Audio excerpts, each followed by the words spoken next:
Bueno, pues en principio, muy buenas tardes a todos y gracias por vuestra presencia y agradecer en estos momentos pues la asistencia como ponente de Pura Sánchez y de Luis Naranjo. Hoy seguimos con el ciclo de Hablemos del Silencio, que ya este es nuestro segundo ciclo, accidentado, porque como sabéis, lo comenzamos el año pasado, lo tuvimos que suspender, este año volvemos, tuvimos que suspender, en fin, y las nuevas tecnologías pues nos han dado un procedimiento para hacerlo a través de videoconferencia. Hoy titulamos la conferencia sobre la actualidad de la legislación andaluza y estatal sobre memoria histórica. Y vamos a contar con dos cualificados ponentes sobre la memoria histórica. En primer lugar, tenemos a Pura Sánchez, que es licenciada en Filología Hispánica y además muy comprometida con el movimiento feminista y tiene bastantes trabajos realizados sobre memoria histórica y ha escrito bastantes libros. En 2010 recibió el premio Andalucía de Memoria Histórica por la investigación recogida en la publicación Individuos de dudosa moral. Como decía, pues tiene un excelente currículum en cuanto a memoria histórica y tiene bastante experiencia. No me quiero alargar mucho y bueno, seguimos con Luis Naranjo, que también es historiador y fue el primer director general de la Memoria Democrática de la Junta de Andalucía y actualmente preside el Foro por la Memoria de Córdoba y portavoz de la Asamblea Memorialista Andaluza. También tiene bastantes trabajos relacionados con la memoria histórica en cuanto a la guerra civil y la recuperación de la memoria de los vencidos en la guerra civil. En fin, bueno, pues esta es su presentación. Una de las motivaciones que nos hacía a tener esta conferencia precisamente era en qué situación estaba la actualidad de la memoria histórica, que continúa porque en España sigue existiendo un grave déficit democrático, cuya clave de bóveda quizás está en la impunidad para ciertos actores políticos que se perpetuaron en el poder que se desprendió de la Ley de Amnistía de 1977. En estos momentos se tramita una nueva ley de memoria democrática que parece ofrecerá algunos avances en este terreno. Pero, ¿y en Andalucía qué está ocurriendo? ¿Qué está haciendo el gobierno del Partido Popular en esta materia? ¿Cómo es posible que con la legislación vigente se estén reponiendo algunos nombres franquistas de calles en algunas ciudades? La ley va tarde. Las víctimas del franquismo ven reconocida su dignidad a medias. La fragilidad democrática parece avanzar y avanza muy lentamente. Entonces, pues, bueno, pues le queremos dar paso a Pura Sánchez para que nos hable un poco de cómo está la situación. Muchas gracias. Muchas gracias, Manuel. Muchas gracias al Ateneo de Jerez por esta invitación, aunque sea con las limitaciones propias de lo virtual, pero bueno, de todas formas esperemos que las cosas vuelvan un poco a ciertos cauces y podamos volver a los encuentros presenciales y a debatir y a reflexionar juntos y juntas sobre la memoria histórica. Bien, quizá deberíamos llamarle memoria democrática porque el término ya se ha afianzado tanto en la ley andaluza de 2017 como en la ley, en el anteproyecto de ley que está ahora mismo, ha pasado el trámite primero del Consejo de Ministros y está, si no me he informado mal, pendiente de un informe del Consejo General del Poder Judicial y, en fin, con el compromiso por parte del Gobierno central de que se publicará esta ley antes del final del primer semestre de este año 2021. Cuando me invitasteis a participar en esta mesa, lo que he hecho ha sido dar un repaso a la ley andaluza. Una ley que, a ver, se publica en el año 2017 y es curioso porque la ley estatal se había publicado ya en el 2007 y bueno, me va a preceder, me va a seguir en el uso de la palabra Luis Naranjo, que como bien habéis dicho fue director general, el primero de Memoria Democrática de Andalucía, supongo que funcionando con una ley estatal. Es más, yo he recordado que efectivamente con Luis en esa responsabilidad yo formé parte de una comisión de memoria donde una de las cosas, de los trabajos que hicimos fue precisamente hacer un mapa o intentar recoger el mayor número posible de los lugares de memoria. Creo recordar que esa fue una de los trabajos que hicimos. Bien, entonces, efectivamente yo he estado comprometida con la memoria democrática y en concreto con la construcción de la memoria de las mujeres. Me vaya a permitir una pequeña reflexión porque en la ley de memoria de Andalucía no se habla del término, pero sí se utiliza el término de recuperación de la memoria en la ley estatal. Y yo siempre soy con esa historia muy beligerante porque creo que hay que hacer un poco de pedagogía. No puede parecer lo mismo, pero no es lo mismo construir la memoria de los vencidos y las vencidas, que es lo que estamos empeñados muchos investigadores, muchos historiadores, muchas asociaciones memorialistas, que recuperar la memoria. Porque hablar de recuperar parece indicar que la memoria está ahí, en algún sitio guardada, que lo que hay que hacer es ir, destapar el arca y sacarle esa memoria. Esa memoria no está en ningún sitio porque se está construyendo, la estamos construyendo entre todos porque tenemos que hacer frente al borrado de la memoria de los vencidos que se hizo desde el franquismo, con una política de memoria, y eso yo creo que también hay que decirlo, que fue absolutamente eficaz. La política de memoria franquista fue tan eficaz como que todavía están los lugares públicos ocupados por los símbolos de esa memoria de los vencedores, como que todavía persiste el borrado y persiste la puesta en duda de la memoria de los vencidos, incluso de la existencia de los vencidos. Por tanto, fue una política de memoria muy eficaz y por eso digo que lo que hay que hacer es construir esa memoria y seguir construyendo, avanzar en ese reconocimiento. También me parece importante hacer, si me permitís, otra reflexión al respecto.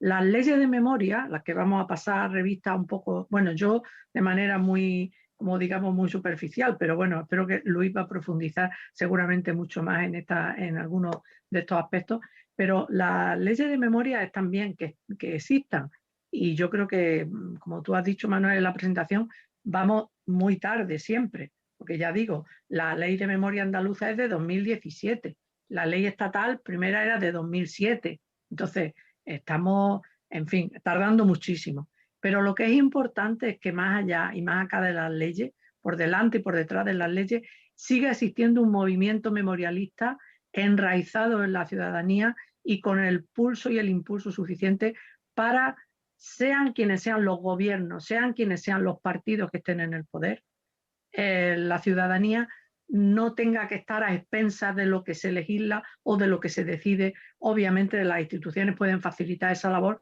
o la pueden entorpecer, pero en cualquier caso el movimiento memorialista es un movimiento necesario, tan necesario como que sin él no se explicaría lo mucho que hemos conseguido en otros terrenos en este país en materia de memoria. Y precisamente el déficit de lo poco que se ha conseguido en otros aspectos se lo debemos, en mi opinión, muy frecuentemente a las instituciones y al modo de actuar tarde o por omisión en algunos casos de algunas instituciones.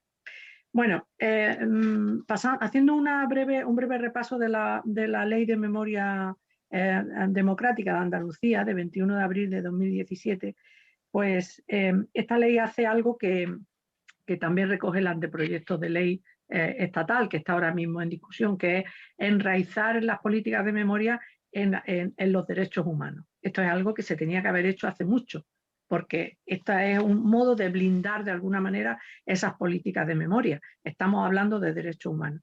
El objetivo de esta ley era la regulación de la estas políticas públicas de memoria y, como decía, hablaba esta ley de recuperación de la memoria. Ya he hablado en la crítica que hago al término recuperación. Y bueno, se establece el derecho a conocer, el derecho a investigar y el derecho a la reparación. Es muy interesante que la ley andaluza establece como periodo de lo que se llama la memoria democrática, es decir, el ámbito histórico en el que vamos, o en el que se puede actuar desde el punto de vista de la investigación, de la reparación, etc. Ese periodo histórico lo fija desde el 14 de abril de 1931 hasta el 11 de enero de 1982, que es el momento en que se aprueba el Estatuto de Autonomía. Y es también interesante reflexionar sobre el hecho de que el anteproyecto estatal que está ahora en discusión, ese periodo lo acorta y habla de julio del año 36 hasta la aprobación de la Constitución en el año 78. El periodo se acorta y a mí me parece mal que se acorte. Me parece mal porque, a ver, precisamente se están dejando fuera de ese periodo, en primer lugar, la etapa republicana, que es una etapa muy importante desde el punto de vista de la evolución de la democracia en este país, y es una etapa en la que se apuntan en muchas vías de trabajo, muchas vías políticas importantes para la ciudadanía. Y bueno, esa etapa se queda fuera. Y además es más tremendo que se quede fuera esa etapa de lo que el anteproyecto pretende considerar, porque estamos asistiendo continuamente desde el punto de vista de determinados, dicen ellos que historiadores, dicen ellos que investigadores, a la puesta en cuestión de la legitimidad e incluso de la legalidad de la Segunda República. Y esta es una cuestión tan evidente que no hace falta referirse a ella. Entonces, no entiendo muy bien, o sí lo entiendo y no me gusta, luego me referiré a ello, este acortamiento del periodo de reflexión, igual que no me gusta que se acorte en el anteproyecto el periodo por delante, es decir, hasta el año 78, cuando desde el 78 al 82 en este país hubo, entre otras cosas, muchos muertos, demasiados, diría yo, a manos de las fuerzas paramilitares, a manos de pistoleros y a manos de una violencia que estaba muy intrincada dentro de lo que eran los aparatos del Estado. Entonces, es importante que ese periodo no se hubiera acortado. Después, quería decir que, bueno, la Ley de Memoria Democrática de Andalucía, al igual que la del Estado, el anteproyecto, consagra días de memoria.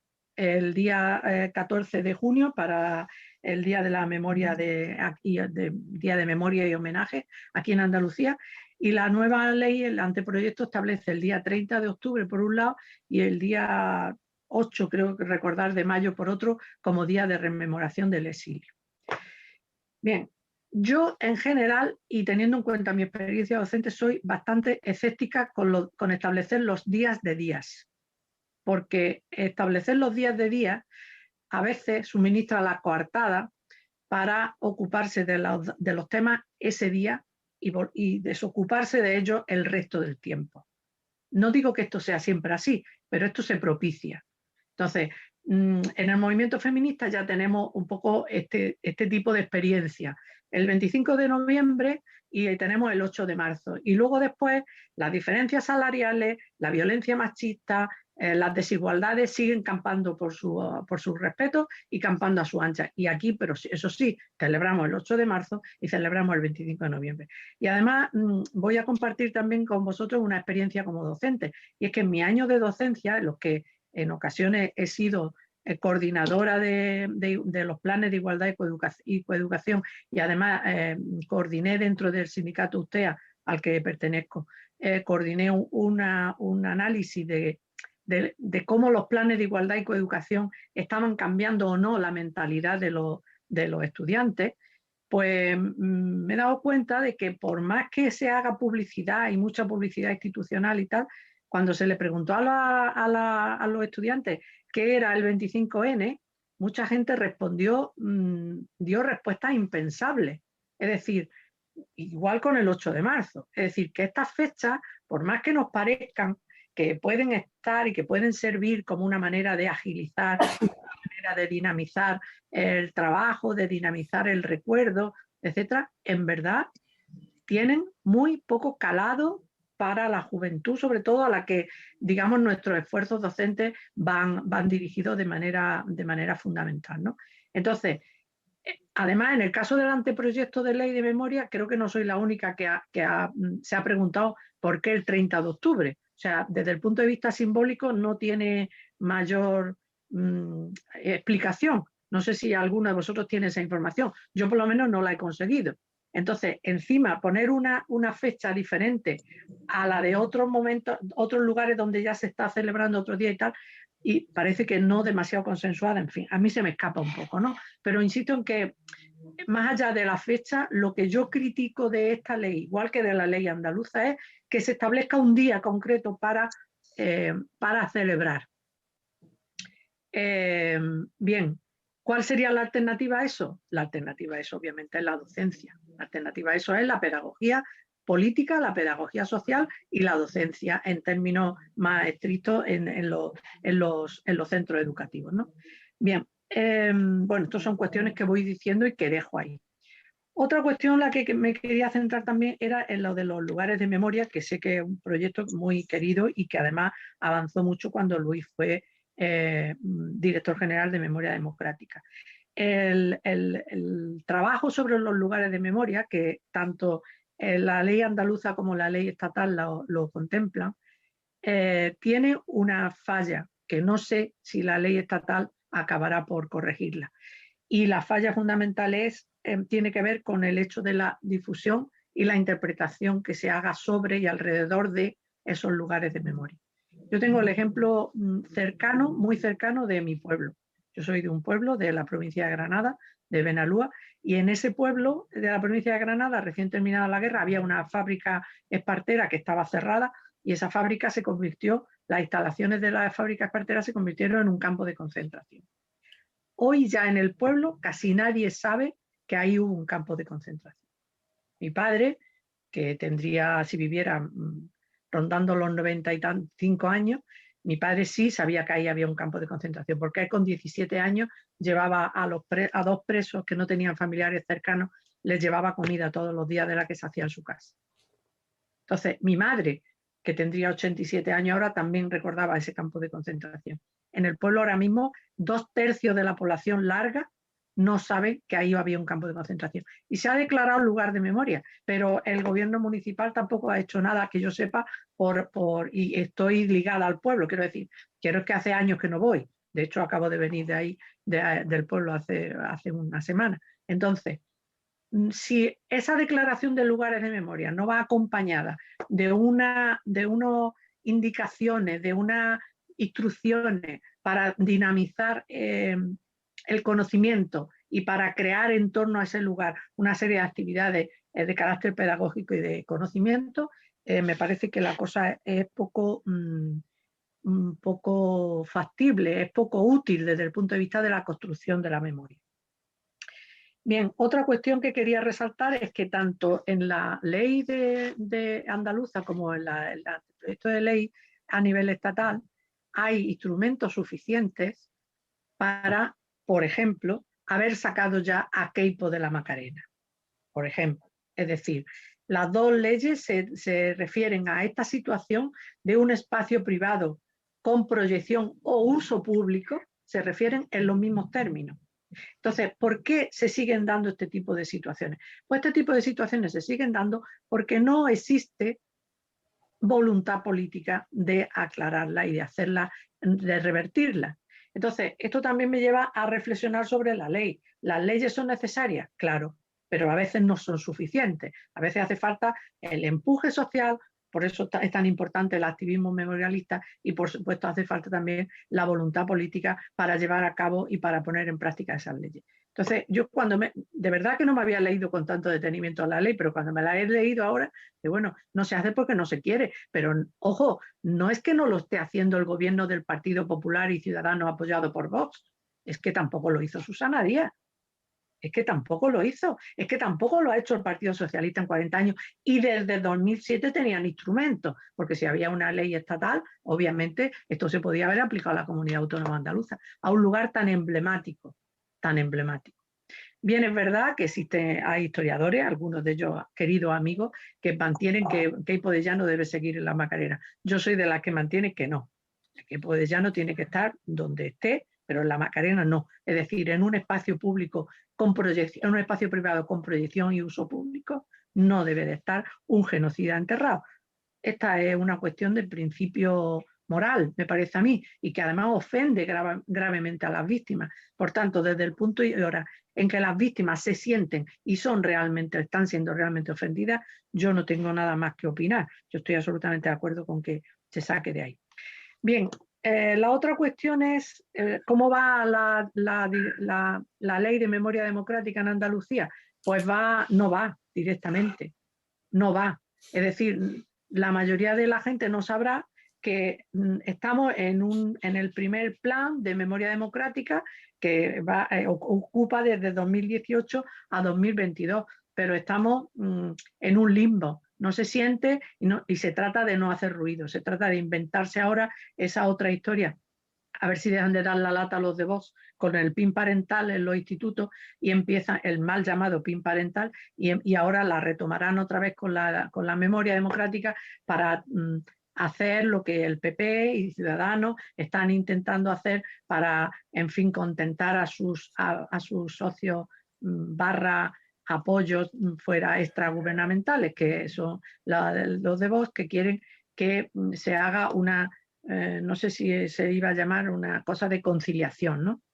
Cuando de lo que se necesita en Andalucía y lo que se necesita en el Estado es una política de verdad, de justicia y de reparación, realmente, que es verdad que las leyes en su declaración de intenciones, tanto una como otra, lo dicen, pero luego después el tema es...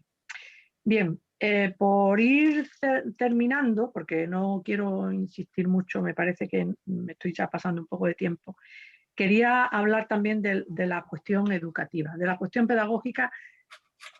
Es decir, habría que hablar de la cuestión pedagógica fuera del ámbito estrictamente docente, es decir, de la pedagogía social, que yo creo que la están haciendo en solitario y de manera muy meritoria las asociaciones memorialistas, es decir, actos como este, conferencias, mesas redondas, jornadas, investigaciones, compartir conocimiento, todo esto lo están haciendo las asociaciones memorialistas. El asunto es qué está pasando en los centros de docencia, qué está pasando en la institución escolar.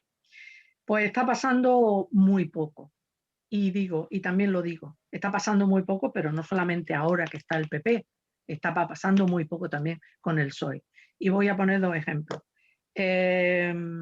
La ley está, cuando se aprueba en el año 2017, la Consejería de Educación tardó año y pico o 2 años en darse por enterada de que existía una ley de memoria democrática que tenía que aplicar, porque la ley de memoria democrática hablaba, la de Andalucía, de revisar los currículos de primaria, y esto es muy importante porque el anteproyecto estatal no habla de la primaria, como no habla tampoco de la universidad, pero la ley andaluza sí habla de primaria, habla de secundaria, de bachillerato y de la universidad. Revisar esos currículos es importante, pero yo digo es que ni siquiera habría que revisar los currículos, es que de lo que se trata es de dar historia de España, historia de Andalucía del siglo XX, y al hablar de la historia de España, de Andalucía del siglo XX, ahí está. Ahí está. Yo no estoy por asignaturizar la memoria democrática. Yo creo que lo que hay que hacer es dar historia de España y de Andalucía de manera rigurosa y haciendo una puesta al día del profesorado, que evidentemente es una cuestión necesaria, no solo en historia, sino en muchas otras materias, una puesta al día que signifique que el profesorado conozca y asuma en sus clases los descubrimientos, las investigaciones, los aportes que está teniendo la historiografía de la historia del tiempo presente, ni más ni menos. Bien, el problema es que la Junta de Andalucía, insisto, con una ley que era en ese sentido bastante más comprensiva en el tema docente, que lo es el anteproyecto de ley, que como digo, no habla de la primaria, y eso es un problema. Y ahora daré un ejemplo, y no habla de la universidad. Entonces, la ley andaluza era como en ese sentido más amplia, pero después la propia Consejería de Educación del mismo gobierno, no que era otro socio de gobierno, del mismo gobierno, del mismo partido del que había promocionado la ley, resulta que tardó un poco de tiempo en enterarse, y cuando se enteró, y estaba yo en ese encuentro con la consejería, dijo que es que por fin, y esas fueron las palabras de una de las responsables, habían encontrado la percha en la que colgar la memoria democrática. Bueno, a mí la expresión ya me espeluznó, pero es que la percha era la misma, estaba en el mismo armario en el que habían metido el flamenco y no sé qué otra cosa. Y la cultura andaluza, es decir, al armario donde van las cosas fácilmente prescindibles. Esa era la cuestión. Sinceramente, claro, después hubo el cambio de gobierno y tal, y bueno, esto pues quedó, pero quedó en lo que iba, quedó por el camino por el que ya iba con el PSOE antes de que perdieran las elecciones en 2019. En fin, todo lo que sea trabajar dentro de la enseñanza y en el contexto de la enseñanza de una manera puntual, con los días de día, de manera extracurricular y de manera coyuntural, eso no cala en el alumnado, porque no es una enseñanza que esté implicada y en el que el alumnado se sienta concernido. Es una actividad extraescolar, es una actividad complementaria. Y hablar de la memoria de los vencidos y las vencidas como actividades extraescolares o actividades complementarias no da resultados desde el punto de vista pedagógico. Y esto es algo que en la enseñanza está, en fin, Luis ha sido y es docente, y bueno, me imagino que está de acuerdo conmigo, pero en fin, podemos discutirlo si no. Entonces, en definitiva, bueno, otra cuestión que no quiero que se me olvide es el asunto de la memoria democrática y los medios de comunicación. Vamos a ver. Lo que está pasando ahora mismo directamente en Canal Sur es de un cinismo y es de una falta de respeto hacia las víctimas y hacia los vencidos y las vencidas que da grima, ¿no? O sea, no solamente han desaparecido los programas, pero ojo, cuando existían esos programas de memoria en Canal Sur, que era solamente el programa de Canal Sur Radio, el de Andalucía Radio, el de Rafael Guerrero, pero los otros programas que había en Canal Sur Televisión de la memoria estaban, no sé si decir castigados, pero estaban arrinconados en fin, a la hora de dormir, pero muy tarde.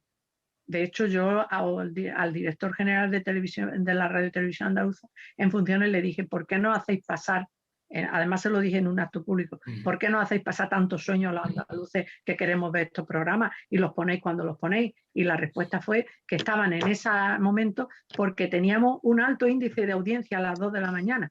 Y a las 2 de la mañana el índice de audiencia será el de las televisiones encendidas, no el de la gente despierta necesariamente. En fin, bueno, estas son anécdotas un poco curiosas. Y bueno, esto lo que indica en última instancia es que las leyes, como decía antes, son necesarias, pero no son suficientes, que el movimiento memorialista tiene que estar delante y detrás de las instituciones empujando y debe seguir haciéndolo, y que cualquier ley, por muy buena que sea, si no hay voluntad política de aplicarla, la cosa irá regular tirando a mal, que es como va en estos momentos, pero no es de ahora nada más. Yo tenía aquí apuntado también algunas otras críticas al anteproyecto de ley, pero prefiero que Luis siga hablando del asunto, porque algunas de ellas, que yo las comparto, han sido publicadas precisamente por los foros de la memoria democrática. Entonces supongo que Luis va a incidir en algunas de estas cuestiones positivas, pero también en algunas de las cuestiones negativas. Y si no, pues ya en el coloquio incidiremos sobre algunas cuestiones. Bueno, de momento ya está. Muchas gracias. Pues muy bien, muchas gracias, Pura. Bueno, y en esta ocasión quisiera recordar que antes se me fue que este ciclo de Hablemos del Silencio está organizado por el Ateneo de Jerez y el Grupo Memorialista. y se me olvidó, porque como no le pude dar paso a Antonio Fernández, pues casi se me olvidó de pronunciarlo, ¿no? Pues muy bien, que sepáis todos que ya parece que se ha conectado y al final de la intervención de Luis pues, podrá participar. Bueno, pues Luis, te paso la palabra. Muy bien, Manolo, pues nada, muchas gracias. Y yo estuve ahí ya con vosotros en Jerez hace creo que 3 años. Fue una experiencia interesante y deseando volver otra vez, pero en carne y hueso, no por la cuestión virtual a la que nos obliga esta historia, ¿no? Bueno, pues básicamente, pues lo que he dicho Pura, pues que efectivamente lo comparto como docente, como historiador y como memorialista, ¿no? Yo voy a intentar añadir algunas cuestiones, básicamente empezando porque tanto la ley de 2007 como la ley de andaluza y como esta que estaba a empezar ya a discutirse en el Parlamento como proyectos de ley, llegan tarde, ¿no? Y llegan tarde porque el poder político, los dos grandes partidos que surgieron de la transición, que se han ido turnando durante décadas, pues efectivamente han dejado pasar eso, décadas sin que haya un marco legal, como en otros países, que acabe con la ley de punto final, que fue la ley de amnistía, y ponga en marcha unas políticas públicas de memoria que merezcan tal nombre. Y voy a decir 2 cuestiones que desgraciadamente ya ninguna ley va a poder solucionar y que tienen que ver con una cierta sensación de derrota en esa batalla por las memorias que llevamos, en la que llevamos trabajando durante años, ¿no? La primera, el tema de las exhumaciones, ¿no? Se ha dejado pasar tanto tiempo que aunque ahora la nueva ley, espero que lo haga, ponga encima de la mesa los millones de euros que hacen falta en un plan de exhumaciones estatal serio, cosa que hasta ahora no ha ocurrido, y se establezca incluso un marco de ADN, un banco de ADN estatal en red, ha pasado tanto tiempo que la identificación genética, que es una de las cuestiones claves por las que se exhuma, ya desgraciadamente no es posible. Y hay muchas experiencias en las que yo he participado, la última pues, aquí en Córdoba, en las 2 grandes fosas de los cementerios de San Rafael y La Salud, en el cementerio de Málaga de San Rafael, no se pudo identificar ni un cadáver, a ver qué pasa en Picorreja, etcétera, ¿no? Entonces, los hijos han muerto, los nietos están dispersados o no tienen ya lo suficiente conciencia y compromiso para implicarse en el tema de la identificación genética y es muy difícil, yo diría que es imposible ya que se cumpla ese gran objetivo de devolver de forma nominal y personal los restos cadavéricos de las víctimas del franquismo a sus familias. Eso ya es un fracaso histórico. Y es un fracaso histórico por la cobardía política de los que han gobernado España a partir de la transición de durante décadas. Y otra cuestión que ha citado Pura extensamente y en la que estoy totalmente de acuerdo es el tema de la verdad, del derecho a la verdad, o sea, de la educación y de los medios de comunicación. Hemos creado unas generaciones, los que ahora están entre los 20, 30 o más años, en las cuales la idea que tienen del franquismo es que fue una especie de dicta blanda cariñosa y que el blanqueo de lo que fue una dictadura sangrienta se ha efectuado totalmente. Se ha efectuado totalmente de manera que la memoria dominante hoy día, hegemónica hoy día socialmente, sigue siendo la memoria que creó el franquismo y el totofranquismo. O sea, la memoria de la equidistancia, la memoria donde la impunidad y el desamparo de las víctimas es absolutamente evidente, y la memoria en la que víctimas y verdugos se confunden. Eso tiene una trascendencia tremenda, no solamente ya en cuanto a la memoria en sí, sino en cuanto al momento presente. Porque el fascismo rampante que tanto está llegando a las generaciones jóvenes, no estaría ocurriendo eso si se hubiera cumplido con el deber de la verdad, con el deber que tiene el Estado de contar la verdad en los institutos, en los colegios y en los medios de comunicación. Hemos creado una generación en la que se ha blanqueado el fascismo y se ha olvidado la matanza, el genocidio que realizó. Y eso los ha dejado inermes a las nuevas generaciones frente a la propaganda y a las mentiras del neofascismo. Eso es una responsabilidad tremenda que tienen los grandes responsables políticos de este país, que no han querido introducir en el sistema educativo la modificación curricular a la que me referiré ahora. Por tanto, esas derrotas las llevamos ya encima. Y eso tiene una consecuencia.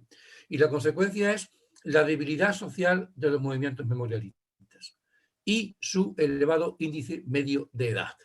De manera que, si comparamos el movimiento memorialista, que es efectivamente absolutamente heroico en su compromiso y en su lucha con otras luchas sociales, como por ejemplo la de género, nos daremos cuenta de la debilidad sociológica que tiene y sobre todo generacional. Y la tiene precisamente porque el relato histórico que sigue siendo hegemónico es el que construyó el franquismo y el que se consolidó en la transición. Y eso, insisto, desgraciadamente tiene poco remedio.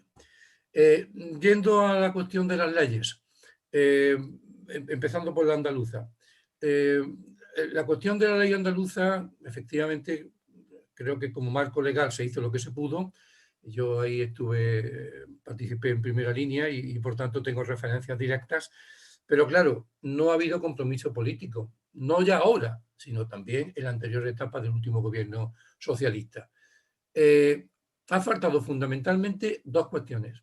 Acompañamiento presupuestario, que no ha habido prácticamente ninguno.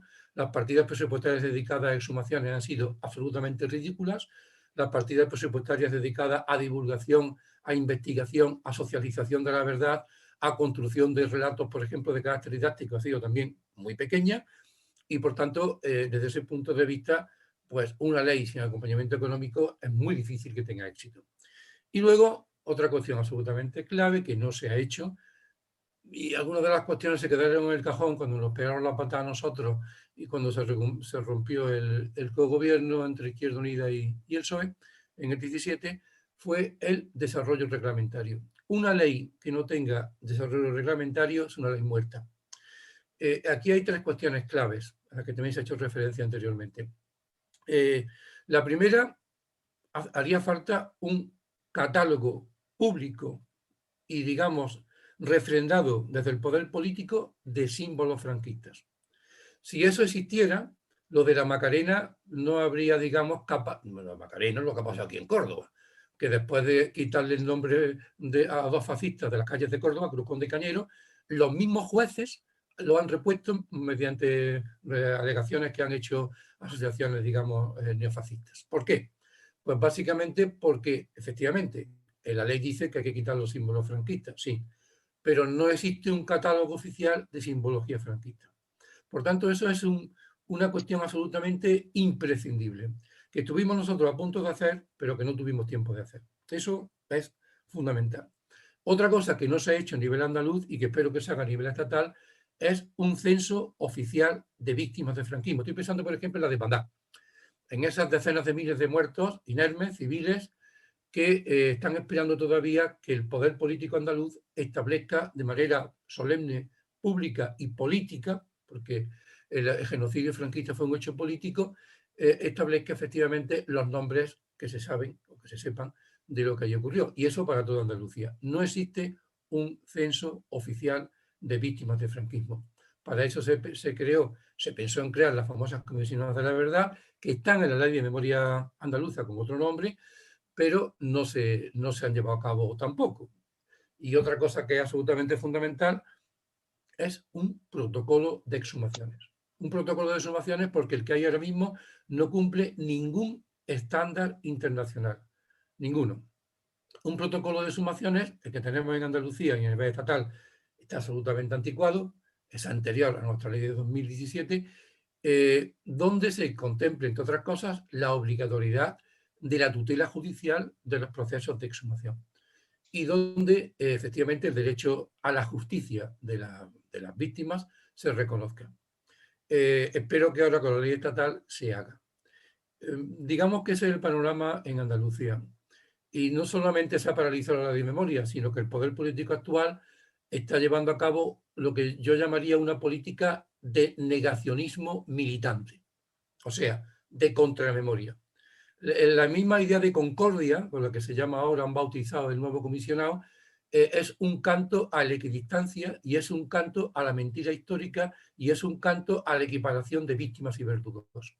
De manera que lo más grave no es que se haya paralizado las políticas públicas de memoria andaluza, que ya antes no eran muy bollantes, como he dicho, pura, sino que se está llevando a cabo de forma absolutamente, como digo, militante, una política de contramemoria basada en el negacionismo, asfixiando a las asociaciones memorialistas, quitándoles cualquier sustento de subvención o de apoyo económico, incluso yo diría que a nivel local muchas veces y provincial, persiguiéndolas en sus intentos de plantear la verdad, la justicia y la reparación. Así que la cuestión es bastante grave, bastante grave. En cuanto a la ley estatal, pues no extenderme mucho. Aquí hay una cuestión en la ley estatal. Nosotros, como dentro de la Asamblea Memorialista Andaluza, del que soy uno de los portavoces, planteamos en un encuentro estatal de memoria, ha habido varios, a los parlamentarios del gobierno y a sus apoyos políticos, parlamentarios también, pero que no están en el gobierno, planteamos una serie de reivindicaciones, que son las que voy a intentar trasladar aquí. Evidentemente, el haber eliminado, como también ha citado anteriormente Pura, el haber eliminado a la República del periodo de memoria democrática nos parece una absoluta barbaridad. Yo espero que eso cambie ahora en el proyecto de ley. Espero que cambie y tengo algunos datos de que puede cambiar, pero si no cambia será un paso atrás absolutamente tremendo. El único elemento, digamos, positivo de la ley estatal, del proyecto de ley estatal, tiene que ver con algo que ya conseguimos en Andalucía. Y es que por primera vez, frente a lo que supuso la ley Zapatero, por primera vez el Estado asume el deber público de memoria. No lo traslada, como hace la ley de Zapatero, la ley de 2007, no lo traslada, no lo externaliza a las asociaciones memorialistas, a los familiares, mediante una política de subvenciones insuficiente siempre, que suponían lavarse las manos el propio Estado como responsable último del deber de exhumar. Y que además, como efectivamente dice Pablo de Grey en su informe, esa política de externalizar las exhumaciones y en general las políticas de memoria tiene mucho que ver con que los jueces, el Poder Judicial español, digamos, se inhiba y se retire y no se incorpore y no esté presente en los procesos de exhumación. Eso sí es un hecho, digamos, positivo, y hay que decirlo así. Y es un hecho positivo que yo creo, insisto, que tiene mucho que ver con el precedente de la ley andaluza. A partir de ahí, hay dos cuestiones fundamentales. Bueno, hay varias, pero voy a citar en principio dos. La primera es que es necesaria la eliminación total o parcial, la derogación de la ley de amnistía. Si esto no se hace, la creación de la Fiscalía de la Memoria de la que habla la ley será un canto al sol y será papel mojado. Servirá de muy poco. Esa ley de punto final tiene que desaparecer. Pero no basta con esto.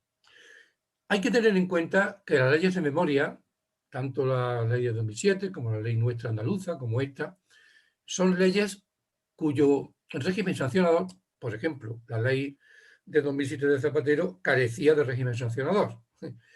Andaluza sí lo tiene y esta lo va a tener. Pero el régimen sancionador tiene un carácter puramente administrativo. O sea, son sanciones de tipo administrativo que llegan a multas o que en todo caso llevan a una retirada de subvenciones a los ayuntamientos, instituciones o asociaciones y colectivos que incumplan la ley. Pero no tiene carácter, digamos, penal. Por tanto, hay que ir al Código Penal. Si esto no se hace, será la última oportunidad y será una ocasión perdida. Hay que modificar dos artículos del Código Penal, que son el artículo 578 y el artículo 510. El artículo 578 es un artículo que, digamos, da cobijo a lo que son las víctimas del terrorismo, pero no del terrorismo fascista y franquista, sino del terrorismo de ETA o del terrorismo yihadista. Pero deja fuera de ese paraguas, digamos, de defensa por parte del Estado de la dignidad de esas víctimas a las víctimas del franquismo. De manera que ahora mismo las víctimas del franquismo, desde el punto de vista jurídico, están fuera del marco, digamos, vamos a llamarlo así, del marco de lo que un Estado democrático tiene que hacer, que es defender a esas víctimas. Están fuera del paraguas democrático. están fuera del paraguas jurídico de protección estatal a las víctimas. Eso es muy grave, esto es gravísimo. Esto es gravísimo, porque si no ocurriera así, si el artículo 578, digamos, diera cobertura jurídica al colectivo de víctimas del franquismo, no podría haber ni una sola calle con nombres franquistas todavía en España. Ni Queipo estaría en la Macarena, ni aquí hubieran cambiado las calles de nuevo. ¿Por qué? Porque es evidentemente un insulto a la dignidad de las víctimas. Y el artículo 510 hace referencia a los delitos de odio, pero de nuevo vuelve a dejar fuera de ese marco jurídico protector ¿a quién? Curiosamente, a las víctimas del franquismo. Las víctimas del franquismo están fuera del 510. Por tanto, resumiendo, me he parado en esto porque nos parece fundamentalísimo. Desde el movimiento memorialista andaluz, yo diría que es la reivindicación fundamental que le hacemos a la nueva ley estatal, junto con la eliminación o derogación de la ley de amnistía y, como he dicho antes, el desarrollo reglamentario. 578 y 510. Bien, eso es absolutamente necesario. Y vuelvo a decir, introducir la República en el marco de la memoria democrática, porque no ha habido ningún régimen en la historia de España tan vilipendiado, tan falseado, tan negado, tan absolutamente destrozado desde el punto de vista historiográfico como la Segunda República. Si la gente, la población española actual, tiene la idea de que la Segunda República fue la antesala de la Guerra Civil, es porque así se lo han contado, entre otras cosas, en la escuela, en los institutos y la universidad. Por tanto, es necesario que se introduzca en la ley de memoria estatal. Bien, no quiero extenderme más, a ver si queréis debatimos otras cuestiones que pueden ser insuficientes, pero sí el tema educativo.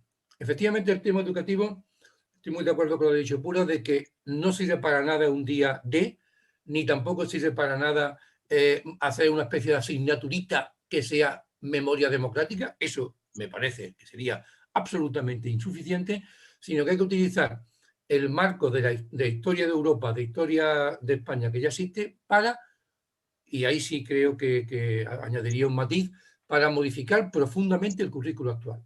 Porque el currículo actual está a años luz de las investigaciones que se han hecho en los últimos 25, 30 o más años.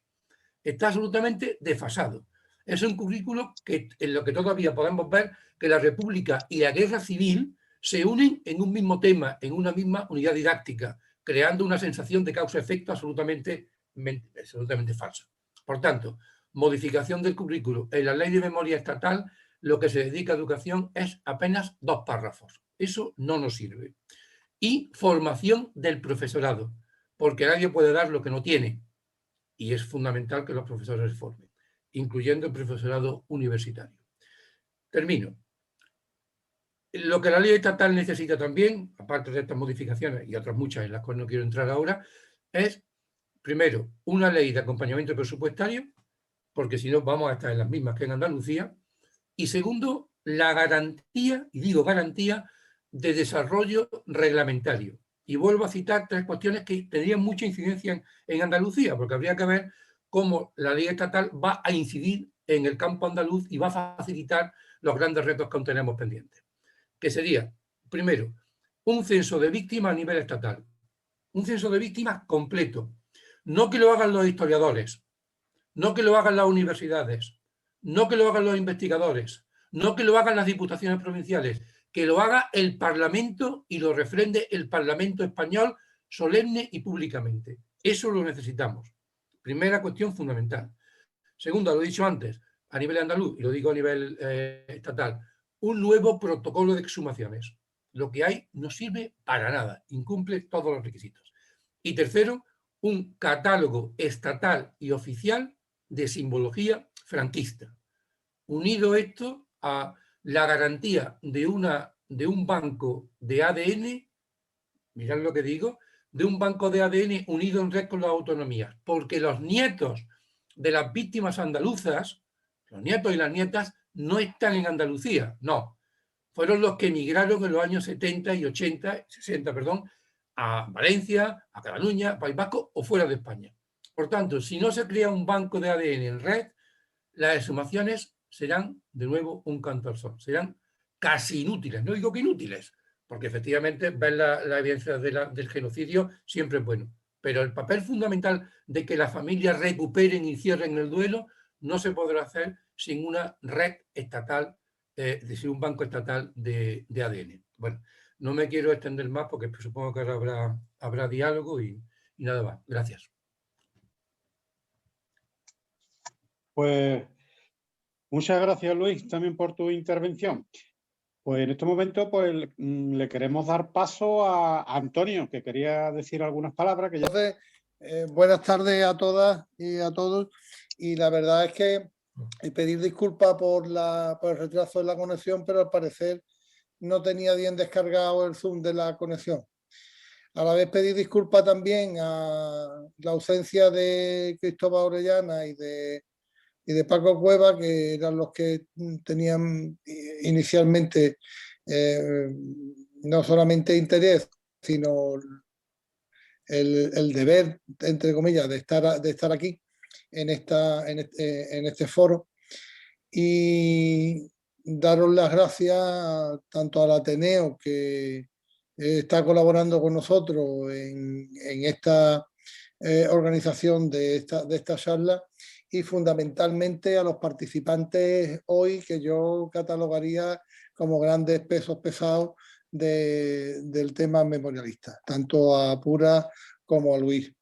He estado atendiendo a la parte que he podido escuchar, y así lo corroboro con las intervenciones que tenéis. También daré las gracias a los que están conectados ahora, y desgraciadamente no tenemos otro medio. Yo creo que si estuviéramos incluso en persona, la posibilidad de presencial, hoy estaríamos pues con mucha más participación.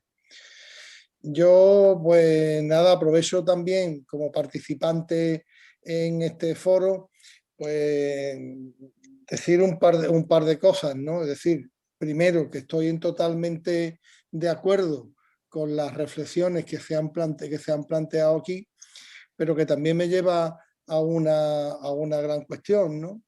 Teniendo de base la exposición de la gran duda que yo creo que ha expuesto Luis, ¿no? Con respecto a la sociología del movimiento memorialista y a la voluntad política que podamos tener, y al gran déficit, ¿no? Nosotros, evidentemente, desde siempre estamos apostando y estamos denunciando que uno de los grandes déficits es la ley de memoria histórica, la ley de amnistía, que ha impedido el desarrollo de la memoria histórica en este país, y que vemos que tanto las consecuencias políticas como las consecuencias sociológicas, yo no quiero entrar en una situación de lamento, pero que sí que es verdad que la situación yo la veo bastante complicada, ¿no?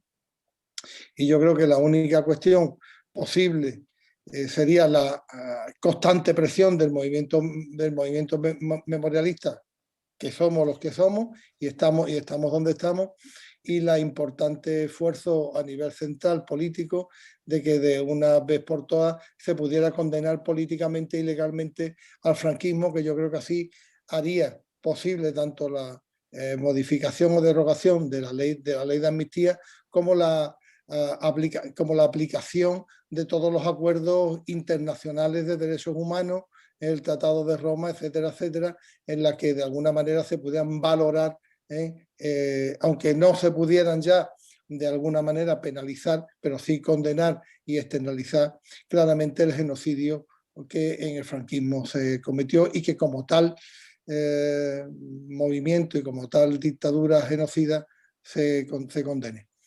Yo simplemente pues no preguntar, porque la verdad es que no sé cómo lo veis vosotros, pero que realmente la apuesta fundamental está desgraciadamente lo estamos viendo muy a nivel local, que la voluntad política es la que va a primar ahora sobre las actuaciones y sobre también el desarrollo de la ley.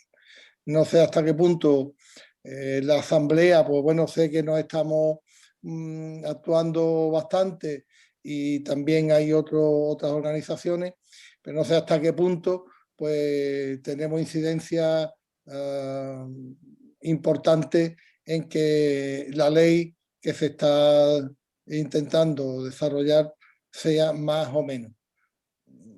No sé vosotros que estáis de alguna manera participando más intensamente en los debates y en las propuestas cercanas, ¿cómo lo veis? Esa sería para mí personalmente la pregunta. ¿Cómo veis la receptividad de las aportaciones de los movimientos memorialistas actualmente en el desarrollo de la ley? Yo he participado como portavoz en los dos encuentros estatales de memoria que ha habido para precisamente hacer un comunicado con las reivindicaciones que el movimiento memorialista a nivel estatal, 110 asociaciones memorialistas, que se dice pronto, están ahí, a las fuerzas políticas que defienden esta ley. Y bueno, la Asamblea Memorialista Andaluza ha estado representada siempre, yo creo que con fuerza. Nuestros planteamientos, como este que acabo de decir del Código Penal, se han asumido y se han trasladado a parlamentarios tanto del PSOE como de Unidas Podemos y al Secretariado Estatal de Memoria, ¿no? Le ha llegado y ya veremos lo que pasa. Pero todas las reivindicaciones que aquí hemos dicho se han trasladado. La idea sería, cuando ya entre como proyecto de ley a debate parlamentario y haya audiencia para que los colectivos sociales se vuelvan a manifestarse y a trasladar sus opiniones, la idea que hay a nivel de la Asamblea Memorialista Andaluza es generar en Andalucía un debate. Lo haremos con las fuerzas que tengamos, pero la idea es esa, generar un debate con actos como este, con charlas, cada uno en su marco territorial, siempre basándonos en el documento que tenemos marco, que es las reivindicaciones que hace la Asamblea ante el nuevo proyecto de ley. Ese sería el marco y yo creo que de aquí a pocas semanas pues haremos plantearemos una estrategia para que en toda Andalucía movilicemos todo lo que podamos y lleguemos hasta donde podamos llegar. Por terminar, capacidad que tenemos de cambiar realmente, capacidad de incidencia, capacidad de influir, personalmente creo que escasa. Creo que escasa, por lo que hemos dicho antes, porque tenemos, digamos, poca fuerza sociológica y porque la desmemoria no cuesta votos. La desmemoria no cuesta votos. Eso es así. Si aquí, y termino, si aquí en Córdoba el ayuntamiento supiera que le va a costar solamente 1000 votos haber vuelto a poner a los nombres fascistas en las calles de Cruz, Conde y Cañero, los fascistas, después de nosotros quitarlas previamente, si supiera que le cuesta unos cuantos miles de votos no lo hubieran hecho. Pero desgraciadamente, digamos, torpedear la memoria o negarla no cuesta votos. Así que dependerá un poco, creo yo, de la correlación de fuerzas parlamentarias y de que, digamos, y lo voy a decir claramente, que el PSOE se sienta, digamos, de alguna forma obligado por las fuerzas que apoyan al gobierno y dentro del propio gobierno a incluir cuestiones que están muy alejadas de su compromiso profundo con la transición y con el pacto de la transición que lleva a la actual monarquía. A ver qué pasa. Bueno, yo estoy muy de acuerdo con Luis, la verdad.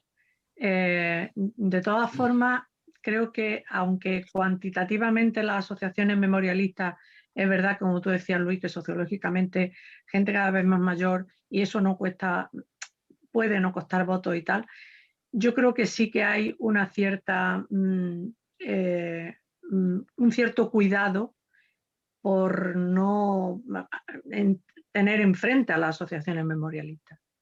Entonces, bueno, ahí puede estar en ese juego, puede haber algo de suerte.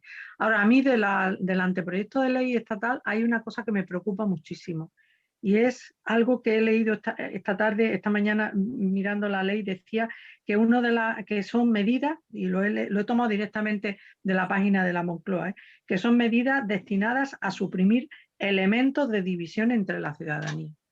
Esto, que puede parecer una frase bien intencionada, sin más, a mí me parece que es peligrosa, porque es una idea que puede estar informando, y de hecho está informando a la ley, que es hacer una ley con la idea de no molestar. Y estamos siempre en las mismas. Es decir, no queremos molestar a aquellos que nunca han sido molestados, porque sin decirlo, en realidad la ley está en cierto modo asumiendo el viejo planteamiento, viejo y falso planteamiento, de que hablar de estas cosas es abrir heridas o reabrir heridas, o de que el enfrentamiento se provoca porque se traen a la mesa de discusión determinadas cuestiones y no otras, ¿no? Y luego hay una cuestión que a mí me parece que la ley también es muy insuficiente, y es el tema de la ilegalidad y la ilegitimidad. Yo, cuando he leído lo de que se piensan declarar nulos los juicios y tal y cual, a mí me parece que estaban tardando. O sea, que no puede ser que haya gente que vaya a mirar los registros y le salgan antecedentes penales de haber sido condenados por un tribunal franquista y tal. Bien, pero no dice nada de la ilegalidad. De hecho, la Asociación de Juristas, la Asociación de Fiscales Progresistas se ha quejado de esa historia. Dice, pero ustedes nos animan a investigar, pero después no se castiga, o sea, no se, desde el punto de vista jurídico, no se asume lo que significa esa investigación. O sea, si se declara o se averigua la autoría de determinados crímenes, ustedes después, ¿qué pasa? Que no hacen nada. Eso es de nuevo impunidad. Eso es de nuevo impunidad. Aunque los responsables estén muertos, estén ya, pero es que en algunos casos lo que están es enterrados en lugares permanentes encima. Pero bueno, lo que quiero decir, que se confunde un poco, y eso lo han dicho también las asociaciones, el tema de la ilegitimidad, que es una cuestión moral, con el tema de la ilegalidad, que es una cuestión jurídica. Entonces, declarar ilegítimos los juicios y la sentencia no tiene efecto jurídico, mientras que declararlo ilegales sí lo tendría, y en eso la ley no dice nada. Y luego no dice nada, no habla de ilegitimidad y no de ilegalidad. Y luego hay otra cosa. Me ha extrañado un poco que, lo que decíamos antes, Luis, de lo de la Segunda República y tal, evidentemente eso tiene que sí o sí hacerse efectivo, pero a mí me parece también muy interesante ampliar el periodo por delante, es decir, que se deje fuera todo lo que pasó en España y las víctimas, como he dicho antes, de los pistoleros, las víctimas de las fuerzas paramilitares, las víctimas de la violencia institucional y de la violencia estatal que se da en los años 79 y 80, sin referirnos al 78 al 77, es decir, siendo Martín Villa y siendo Juan José Rosón ministros del Interior, me parece muy fuerte. Me parece muy fuerte. Y entonces ahí no se va a investigar. Después me ha llamado también la atención que se amplíe, digamos, la enumeración de quiénes son víctimas, que en ese sentido me parece muy bien. Es decir, que se hable de los presos en los campos forzados, en los campos de trabajo forzados, que se hable por ejemplo, de resarcir el tema de las expropiaciones y de los robos directamente patrimoniales, etc. Pero me ha llamado la atención también que no se hable de la violencia que padecieron las mujeres, violencia específica contra las mujeres. Estoy acordándome del tema de los rapados, pero me estoy acordando de las violaciones también. Es decir, se habla de los niños robados, por ejemplo, como víctimas, pero no se habla de la violencia específica que sufrieron las mujeres. Hombre, a mí me parece que Fernando Martínez tiene suficientes datos como para haber incluido eso en la ley. Y eso me lleva, y me ha recordado una cosa que ha dicho Luis sobre el tema de hacer el registro de víctima oficial recogido por el Parlamento y tal. Eso se hizo en Italia y se hizo justamente con las mujeres víctimas de violaciones. Y el Senado italiano acabó diciendo que había habido 9.000. Bueno, hay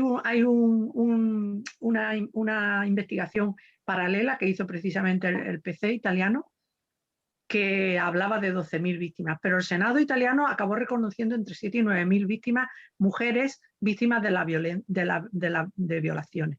Y eso se hizo en una sesión en el Senado italiano. Entonces, me parece que estas cuestiones también sería, ya que la ley dice eso de que tenemos que fomentar que se investigue en el marco europeo, que parece que tenemos como una especie de no sé cómo decirlo, de complejo, de que si no ponemos en el contexto europeo lo que pasó en España, a lo mejor no nos van a aceptar la narración que estamos construyendo. Venga ya, ¿no? Pero en fin, bueno, vale, en el contexto europeo o donde sea. Y por último, quería decir una cosilla que tengo aquí apuntada también. Sobre el tema de la documentación. O sea, me ha parecido impresionante que se quiera, o sea, verá, que se hable de la necesidad de cambiar la ley del año 68 sobre secretos oficiales. Me parece importantísimo que se haga. Ahora, el procedimiento es para caerse de espaldas, porque el procedimiento es que después de que la ley esta de memoria histórica entre en vigor, se tiene un año para fomentar el cambio de la ley, o sea, no para cambiar la ley de secretos oficiales del año 68, sino para fomentar el cambio de la ley. Y luego, lo más increíble, que es que, ¿qué hacer con los documentos? Claro, esto tiene que ver con lo que decía antes Luis, el tema de no mover y no tocar, y tocar lo menos posible la cuestión de la transición. Entonces, el tema de los documentos de las presidencias de los gobiernos democráticos. ¿Y qué hacer con esos documentos? Bueno, pues esos documentos se va a crear una especie de organismo ahí donde van a ir de manera transitoria, y después de 2 años de muerto el presidente en cuestión, entonces los documentos ya estarán en el archivo definitivo y a la luz pública. Bueno, a mí esto me parece increíble, o sea, lo cuento porque digo, bueno, la ley de secretos oficiales, que es del año 68, que todavía en este país, y estamos en el 2021, no se haya tocado, vale. Bueno, vale, no, es un desastre, lo que demuestra es en qué nivel estamos de democracia y en qué nivel estamos de transparencia y de apertura y de airear las cosas, ¿no? Pero bueno, esta historia ya es como que, a ver, ¿cuándo vamos a poder consultar los documentos de Felipe González? O sea, queda pero mucho, ¿no? Mucho. Y luego, lo referido a los años 77, 78 y tal, bueno, esos todavía estarán ahí, no sé en qué limbo, ¿no?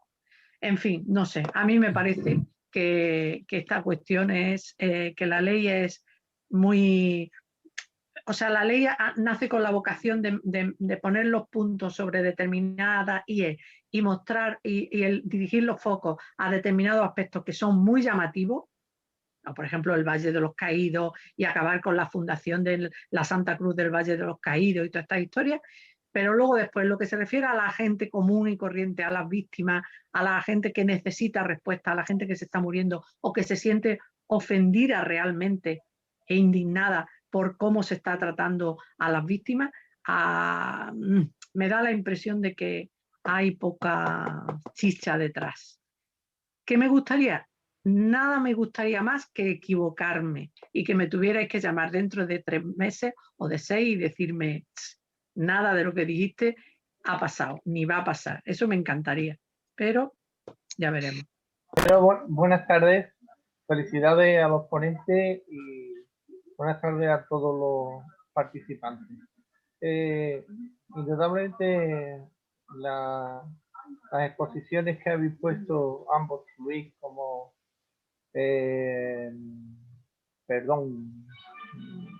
Pura, me parece indudablemente de un matiz importantísimo y es ver la realidad de lo que está pasando, lo que está pasando y lo que queremos, ¿no? Luchar los grupos memorialistas y las asociaciones. Entonces, fundamentalmente la judicialización de las cosas es fundamental, cosa que hay un vacío. Luego, lo que sí digo que están muy bien las leyes, pero que no hay voluntad política de cumplirlas. Ninguna. Es decir, las que ha habido hasta ahora es la andaluza, que es la única que tenía potestad para... ¿me escucháis, verdad? Sí, sí. Sí. regular. Que la ley andaluza que tenía la voluntad de digamos, castigar a los incumplimientos a los ayuntamientos en cuestión de simbología, ¿no? Yo no conozco ningún ayuntamiento que haya sido sancionado. Que en mi corta experiencia en el movimiento memorialista, lo que veo, sí que veo es que esa poca voluntad está sometida digamos, a la no adquisición de votos. Es decir, políticamente utilizada descaradamente. Y decir que a lo mejor el banco de ADN indudablemente es fundamental, el banco de ADN a nivel nacional es fundamental. El reconocimiento de la Segunda República como parte de un movimiento democrático, ¿no? Está claro, si no se reconoce. Y luego, Luis, si dejamos en manos del Estado el que tenga que hacer las listas,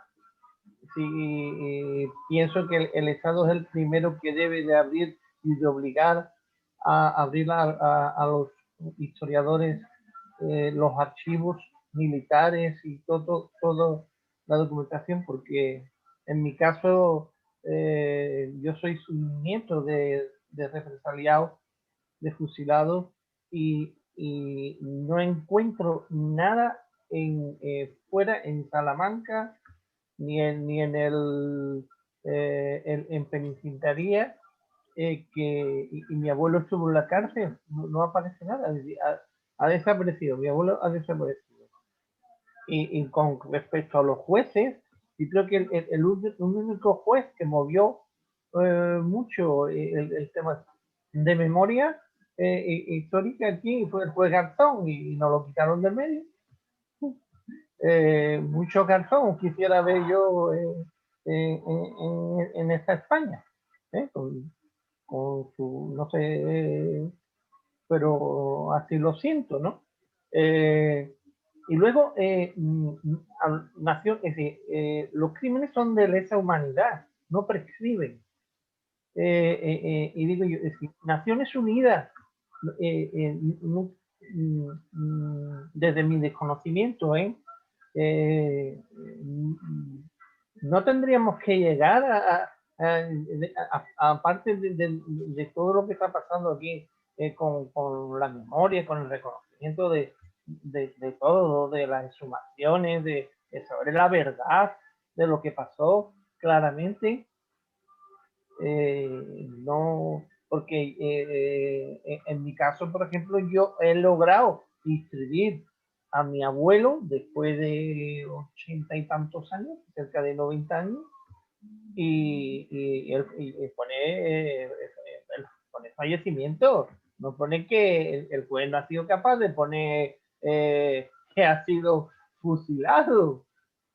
Es que es increíble, es decir, solo decir eso. Y decir otra cosa, indudablemente el tema de introducir en la educación, en el sistema de educación, la historia y la memoria democrática es fundamental. Yo creo que es el futuro para que sigamos adelante, ¿no? Un apunte solo con respecto de decir, de llamarle concordia. Hombre, si la concordia la tuvieron nuestros padres que vivieron con los verdugos, más concordia que esta. Es que de verdad es que me parte el alma. Gracias, señores, por vuestra actuación, y al Ateneo, a los ponentes, gracias por dedicarle a la memoria.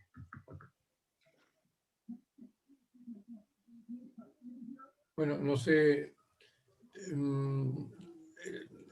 estoy de acuerdo con lo que has planteado básicamente, pero lo peor de la ley de amnistía no es la ley de amnistía en sí, que ya es mala, sino la interpretación que el Tribunal Supremo y los grandes en fin, tribunales de la democracia han ido haciendo de ella.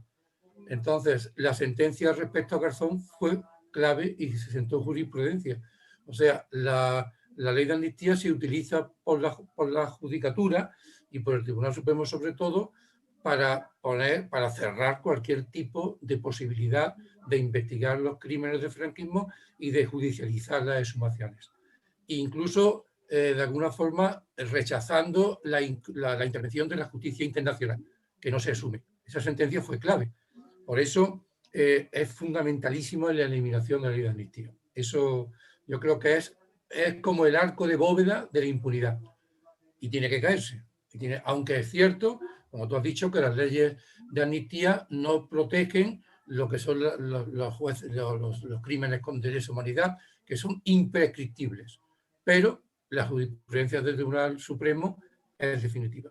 Y también quería decir, espero que no quiero extenderme más que muy poco, respecto a lo que decíamos antes, lo que comentaba también Pura de la ley. Vamos a ver.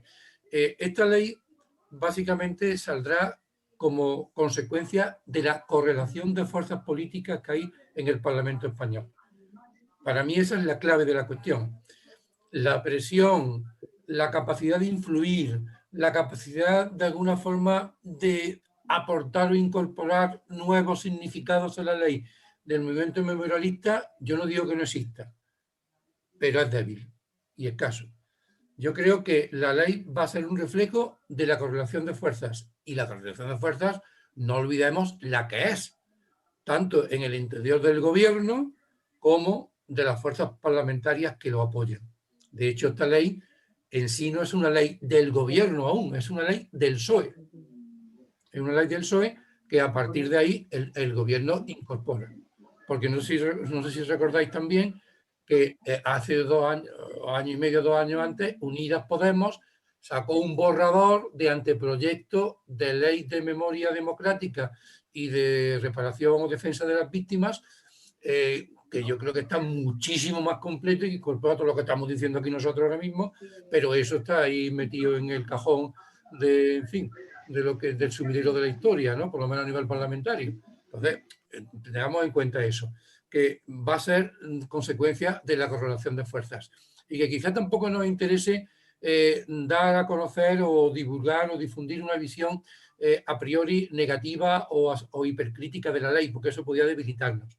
Para mí hay un elemento central que sí hay que reconocer, insisto, y es que hay un giro copernicano, hay un giro de 180 grados en el papel que asume el Estado en las políticas públicas de memoria. Eso está en la ley. Y eso es una conquista de las propuestas, digamos, de la izquierda del PSOE, para entenderlo.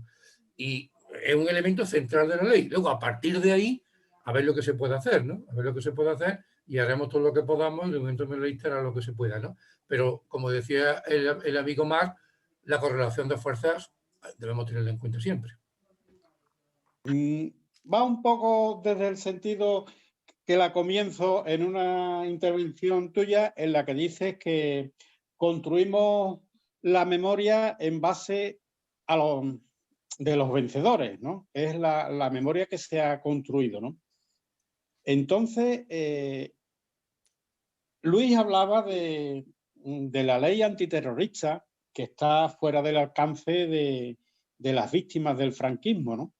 Entonces, ¿cómo se podría meter eso dentro de la ley cuando tenemos una oposición tan grande que nos plantean precisamente lo de la concordia? Yo creo que el terror que se sufrió y la concordia que plantean los otros me parece que es muy, muy difícil de encajar. En cuanto también hay una mentalidad muy grande en hablar de guerra civil, y en la guerra civil se dice que se cometieron muchas atrocidades por ambos bandos, pero uno, a medida que va iniciándose y va conociendo más sobre la memoria histórica, se da uno cuenta de que en lugares como los que estamos, ¿no? La provincia de Cádiz, Sevilla, donde no hubo una gran resistencia, no hubo una guerra en sí, lo que fue la aplicación del terror, ¿eh? Y cómo podríamos incidir en que la expresión correcta en muchas ocasiones no es guerra, sino terror. Es que, mira, todo lo que estás planteando, Manuel, yo creo que el director general de Memoria Democrática actual lo sabe y lo conoce. Entonces, el problema no es, el problema es cuánto se quiere cambiar o cuánto se quiere transformar con la ley, y desde el punto de vista político, además, es que esta cuestión, porque claro, lo que decía Luis del gran avance de la ley, yo lo entiendo. Ahora, ¿qué tipo de pedagogía? Porque con las leyes se hace pedagogía también. ¿Qué tipo de pedagogía queremos hacer? Pues yo creo que han pasado de puntilla y van a seguir pasando de puntilla, y no creo que sea por desconocimientos, es sencillamente porque no quieren molestar a cierta gente. Y ya está. Entonces, y a mí en ese sentido sí que soy bastante poco optimista, porque, bueno, me parece que esto tiene que ver también con que lo que se investiga y el relato histórico que se construye no afecte al PSOE como uno de los pilares de la transición, como uno de los pilares y como uno de los causantes precisamente del silenciamiento de las víctimas. Es decir, que esto es así, pero claro, estamos en un juego de un sí es no es. Esto es, las políticas de memoria de Andalucía lo ejemplifican perfectamente. Es una especie de que parece que hacemos algo, pero estamos haciendo muy poco. Y yo del PSOE en ese sentido no me fío, porque tengo ya muchos datos históricos para no fiarme, y no me fío además desde hace mucho. Entonces, ¿Fernando Martínez sabe esto? Claro. ¿Fernando Martínez sabe que no hubo guerra? Sí. Sabe un montón de cosas. No obstante, la introducción dice lo que dice, que es lo que yo he leído antes. Es que una ley que lo que quiere es evitar, suprimir los elementos de separación entre la ciudadanía. Pues vale, pues si eso es lo que quiere usted, vale, pero entonces llámele usted de otra manera. A ver, a lo mejor es que hay que llamarle ley de concordia. Lo mismo. Claro. Entonces, puestos a ser malos ya y a decirlo, pues lo digo todo. Porque las leyes, como digo, también sirven para hacer pedagogía. Entonces, es fundamental, lo de la ley de amnistía es fundamental, pero ellos no quieren entrar en esa cuestión. Una ley de punto final que además se invoca por parte de los jueces y se invoca por parte de algunos de los hacedores. Cuando se intentó poner en pie toda la historia del franquismo con el juez Garzón, salieron gente diciendo, pero desde el propio Fraga, diciendo, ojo, que nosotros tenemos una ley de amnistía, una ley de punto final, por si a alguien no le había quedado claro. Ahora, dile tú al PSOE que esto es una ley de punto final, que verás lo que te contestan. Entonces, que me gustaría equivocarme, sí, pero que no tengo muchas esperanzas también. Es que esa es la cuestión. Entonces, no queda más que seguir, creo, con el movimiento memorialista y, claro, obviamente propiciar foros en los que, como dice Luis, la correlación de fuerza es importante, y en algún momento, si no desde el punto de vista cuantitativo, desde el punto de vista cualitativo, a lo mejor les interesa no molestar a tanta gente o ponerse la medalla de que ha sido una ley altamente consensuada. Pero me temo que a los consensos les interesan más con cierta gente que con otra. Me temo. Bueno, yo, si me perdonáis, me tengo que ausentar. La verdad es que ha sido un placer y, bueno, espero, ojalá nos pudiéramos encontrar en otro momento y de manera no virtual, sino presencial. Me alegro mucho de verlo a todos. Luis, un abrazo. Gracias. Un abrazo a todos. Muchas gracias, Pura, por tu participación, y el placer ha sido nuestro. Gracias a vosotros. Lo has explicado bastante bien. Por invitarme. Muchas gracias. Estupendo. Pues nada, si no hay más que decir, Luis, que tenías que añadir algo. No, yo creo que se ha dicho todo. Yo insisto en que esta ley evidentemente es imperfecta. Yo creo que la hemos analizado y la hemos destripado, pero yo creo que es la última oportunidad. Ahora, la cuestión es, como siempre, luchar en la calle y luchar en el Parlamento. A ver si lo conseguimos. Pues muy bien, muchas gracias. Muchas gracias por tu participación, la participación de todos los presentes, al Grupo Memorialista de Jerez, que también ha trabajado bastante bien en todo este proyecto de este ciclo. Gracias. Gracias a todos. Gracias. Pues muchas gracias a todos y como siempre, hasta la próxima. Muchas gracias por vuestra participación en el Ateneo de Jerez.